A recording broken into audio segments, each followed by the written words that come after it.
दोस्तों एक खबर निकल कर आ रही है राफेल से रिलेटेड, जो कि बहुत ज़्यादा अच्छी भी नहीं है और बहुत ज़्यादा बुरी भी नहीं है।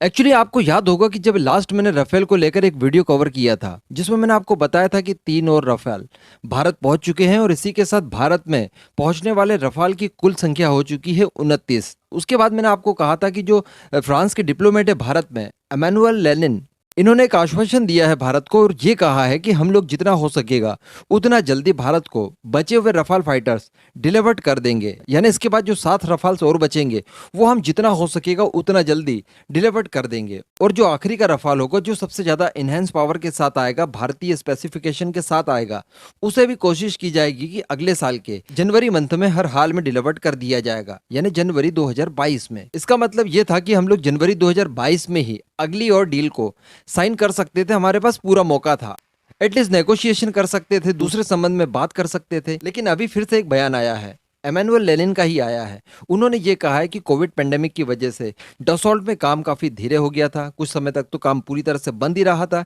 लेकिन अभी फिलहाल स्थितियां अच्छी है और डसॉल्ट एविएशन में काम फिर से अपनी फुल पोटेंशियल के साथ शुरू हो चुका है और सारे वर्कर्स बहुत ज्यादा मेहनत के साथ काम कर रहे हैं और भारत को जल्दी ही रफाल की पूरी पूर्ति कर दी जाएगी। यहाँ पर मैं आपको बता दूं कि 29 भारत को मिल चुके हैं, एक और राफेल बनकर पूरी तरह से तैयार है, जो कि फ्रांस में ही है इस समय, वो डिलीवर्ड नहीं हुआ है। इसी के साथ उन्होंने ये भी कहा है कि बचे हुए जो राफेल हैं वो भारत को डिलीवर्ड किए जाएंगे अप्रैल 2022 में।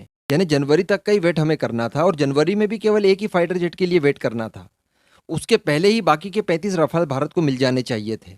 इस तरह की कुछ बातें बीच में निकल कर आई थी और वो अच्छी भी थी, क्योंकि आप सभी जानते हैं कि इंडियन एयरफोर्स के पास इस समय फाइटर जेट्स की कमी है। चाइना के साथ अग्रेशन भारत का बढ़ रहा है, टू फ्रंट वॉर का खतरा भारत के सामने है। ऐसी परिस्थिति में रफाल्स जितने हो ज्यादा हो भारत के पास उतना अच्छा है। और सबसे बड़ी बात दोस्तों ये थी कि जैसे ही ये डील कंप्लीट होगी, इसके बाद हम लोग फॉलो ऑन ऑर्डर या इसके साथ साथ जो हम लोग बड़ी डील करने की कोशिश कर रहे थे, रिसेंटली खबरें निकल कर आई थी, मैंने एक्चुअली कवर नहीं कर पाया था, मैं बहुत बिजी था उस समय, कि 90 और फाइटर जेट के लिए इंडियन एयरफोर्स ने डिफेंस मिनिस्ट्री को कहा है, ये कहा है कि आप MMRC 2.0 डील छोड़ दीजिए। MRF एक्चुअली आप लोग फिर करेक्शन करवाएंगे, तो इसे आप छोड़ दीजिए, इसके बदले हमें 90 की संख्या में और रफाल दिला दीजिए, तो हम लोग मैनेज कर लेंगे। उसके बाद फिर हमें बाहर से खरीदने की जरूरत नहीं पड़ेगी, इंडिजिनस फाइटर्स के लिए हम लोग वेट कर सकते हैं।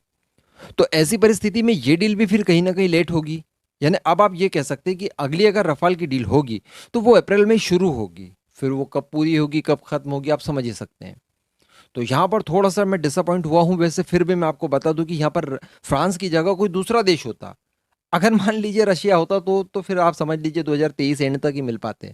लेकिन फिर भी फ्रांस ने काफ़ी हद तक काम अच्छा किया है, जल्दी किया है। कोविड पेंडेमिक का जो प्रॉब्लम वो लोग बता रहे हैं वो हमारे सामने ही है, फ्रांस भी काफ़ी इफेक्टेड हुआ है इससे। तो इस वजह से थोड़ा सा लेट हुआ है, लेकिन फिर भी लेट नहीं कहा जा सकता, इसे राइट टाइम ही कहा जाएगा। लेकिन हमें बिफोर ये डिलीवर्ड किए जाएंगे ये एक्सपेक्ट कर रहे थे हम लोग, और वो एक्सपेक्टेशन यहाँ पर हमारी पूरी होते हुए नहीं दिखाई दे रही है। तो खैर ठीक है, ये अप्रैल तक कंप्लीट हो जाएंगे और अप्रैल में फिर कोई नई डील को फाइनलाइज किया जा सकता है। जय हिंद।